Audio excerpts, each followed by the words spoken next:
ধারাবাহিকের শুরুতে দেখা যাচ্ছে রাজরিত বিদ্যাকে বলছে, বিদ্যা ভুল করে হাত লেগে তোমার কাছে ফোনটা চলে গেছিল, তুমি বুঝতে পারছো তো আমি কি বলতে চাইছি?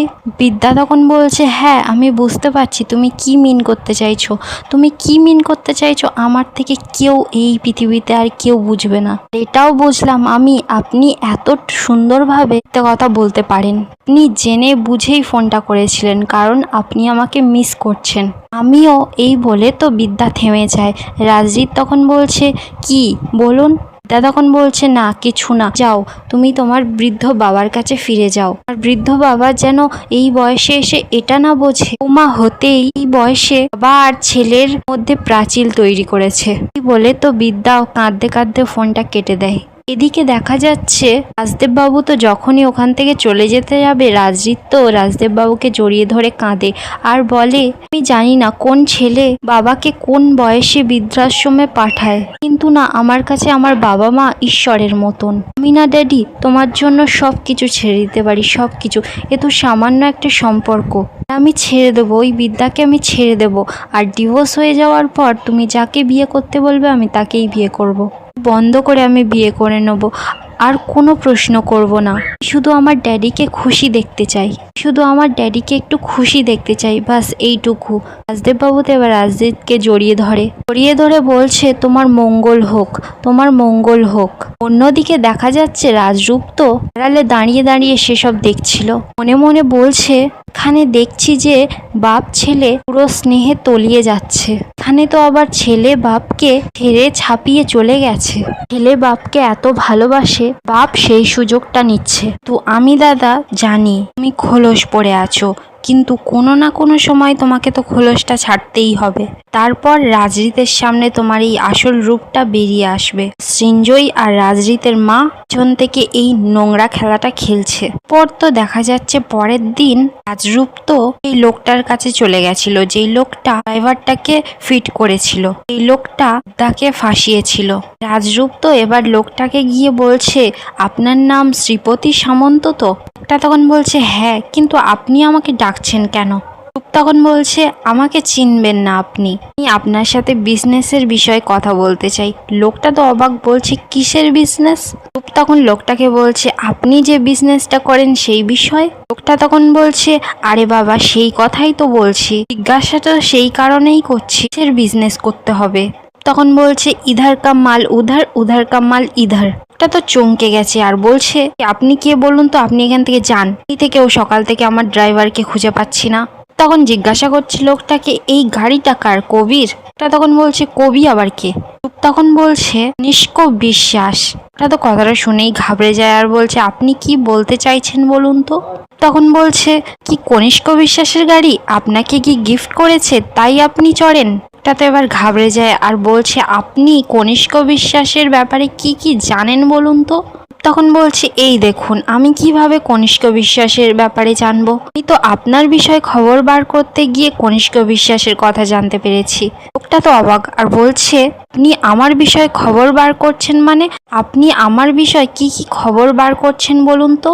তখন বলছে, এই যে আপনি ইধার কামাল উধার আর উধার কামাল ইধার করেন, কি বলুন তো আমিও কিন্তু এই ব্যবসাটা করি, যেমন ইধার কামাল উধার, উধার কামাল ইধার, আমাদের মধ্যে কিন্তু ব্যাপারটা বেশ জমবে। লোকটা তখন জিজ্ঞাসা করছে, কি জমবে? তো এবার বলে, দাঁড়ান, বলে তো পকেট থেকে একটা কার্ড বের করে আর দেখায় আর বলে, এটা হচ্ছে আমার কার্ড। তা এবার রূপকে জিজ্ঞাসা করে, আপনার নাম? তো তার নিজের নাম বলে না আর বলে, রাখহরি সামন্ত। এই কার্ডটা আছে না, এই কার্ডে কিন্তু আমার নাম্বার আছে, এই নাম্বারে ফোন করবেন, অনেক কথা আছে, আপনার কিন্তু ডাবল ইনকাম হবে, ইনকামটা কিন্তু ডবল ডবল হবে, মাথায় রাখবেন। আর মাথায় রাখবেন, ইধার কামাল উধার, উধার কামাল ইধার। তো এই বলে একটা অটোয় করে ওখান থেকে চলে যায়। এবার লোকটা ওখানে দাঁড়িয়ে দাঁড়িয়ে কার্ডটা নিয়ে বলছে, রাখো হরি সামন্ত। লোকটা এত কথা বলে গেল, আর কনিষ্ক বিশ্বাসের সম্পর্কেই বা কিভাবে জানলো? অপরদিকে দেখা যাচ্ছে রূপ তো অটোয় বসে বসে বিদ্যার কাছে ফোন করেছে আর বলছে, লোকটার সাথে কিন্তু আমি মিট করলাম। বিদ্যা তখন বলছে, হ্যাঁ আমি দূর থেকে ফলো রেখেছিলাম।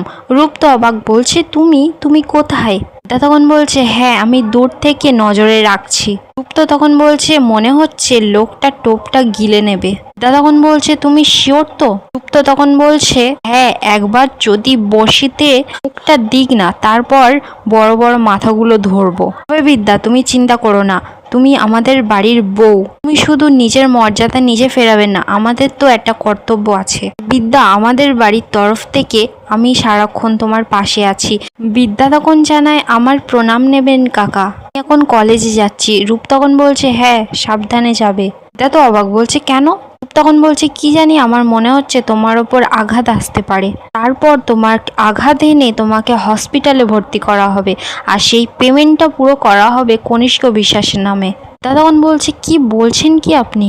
তখন বলছে হ্যাঁ, আমি যখন নরকে গেছিলাম তখন ওই লোকগুলোর মুখ থেকে এই ধরনের কথাই আমি শুনেছিলাম। এখানে কিন্তু ছাপ মারা পুরো সবাই ক্রিমিনাল ছিল, দাগি আসামি। বিদ্যাও তখন রূপকে বলছে ভালোই করেছেন আমাকে বলে আগে জানিয়ে। তখন বলছে কেন? তখন বলছে কে যদি এবার কেউ মারতে আসে আমি মার খেয়ে নেব, তারপর হসপিটালে আমি ভর্তি হয়ে যাব, তারপরেই ওই কনিষ্ক বিশ্বাসের সুতোটা আমি ঠিক খুঁজে পাবো, তারপরেই তো আসল খেলা শুরু হবে। যেভাবেই ওই লোকটাকে আমার খুঁজে বার করতেই হবে। ওটা কিন্তু একটা মিস্টেরিয়াস ক্যারেক্টার, একটা নাম যে আমার আর রাজরিতের মাঝখানে পাঁচিলের মতো দাঁড়িয়ে রয়েছে।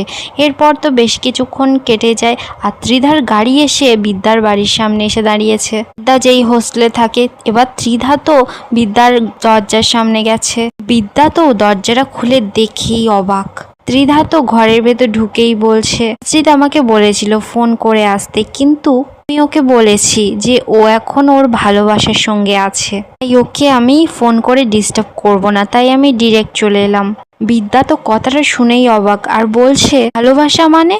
তখন বলছে তুমি কি ভাবছো আমি বাপের বাড়ি গেছি বলে কোনো দিক খোঁজ রাখি না? মানে কি হচ্ছে আর না হচ্ছে সমস্ত কিছুর খবর আমার কাছে আছে, এটা আমার সংসার, তাই আমার সমস্ত খোঁজ খবর রাখতে হয়। বিদ্যা তো এবার ত্রিধাকে সরাসরি বলে আমার তো মনে হচ্ছে এখানে যা যা ঘটে আর ঘটানো হয় সমস্ত কিছু আপনি জানেন, কারণ আপনার অনুমতিতে তো এসব হয়। তা তো এবার চিৎকার করে বলছে বিদ্যা।